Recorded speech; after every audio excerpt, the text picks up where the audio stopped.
ಕೃಷಿ ಲಾಭದಾಯಕನ ಇಲ್ವಾ ಅಂತಕ್ಕಂಥ ಪ್ರಶ್ನೆ ನಡೀತಾ ಇದೆ. ಈ ಒಂದು ಪುಸ್ತಕ ಬಿಡುಗಡೆ ಮಾಡಿದೆ ನಾನು. ಅಲ್ಲಿ ಪ್ರಗತಿಪರ ರೈತರು ಇದ್ದಾರೆ.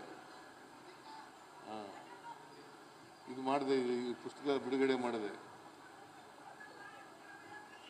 ಕೃಷಿ ಮೇಳದಲ್ಲಿ ರೈತರ ಶ್ರಮದ ಪ್ರತಿಫಲ, ರೈತರ ಶ್ರಮದ ಪ್ರತಿಫಲ ಅಂತಕ್ಕಂಥ ಪುಸ್ತಕವನ್ನು ಮಾಡಿದೆ.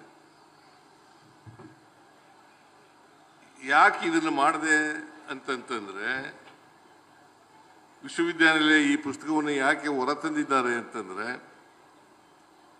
ಕೃಷಿ ಲಾಭದಾಯಕ ಮಾಡಬೇಕಾದ್ರೆ ಏನು ಮಾಡಬೇಕು, ಅದರ ಬಗ್ಗೆ ಜನರಿಗೆ, ರೈತರಿಗೆ ಅರ್ಥ ಆಗಬೇಕು. ಜೊತೆಗೆ ರೈತರು ತಾವು ಬೆಳೆದಂಥ ಪದಾರ್ಥಗಳಿದ್ದಾವಲ್ಲ, ಭತ್ತ ಬೆಳೆಯಲಿ, ಕಬ್ಬು ಬೆಳೆಯಲಿ, ಅದರಲ್ಲಿ ಉಪ ಪದಾರ್ಥಗಳನ್ನು ತಯಾರು ಮಾಡ್ತಕ್ಕಂಥದ್ದನ್ನು ಕಲಿಬೇಕು. ಮೌಲ್ಯವರ್ಧನೆ ಅಂತ ಕರಿತೀವಿ ನಾವು ಅದಕ್ಕೆ. ಮೌಲ್ಯವರ್ಧನೆ.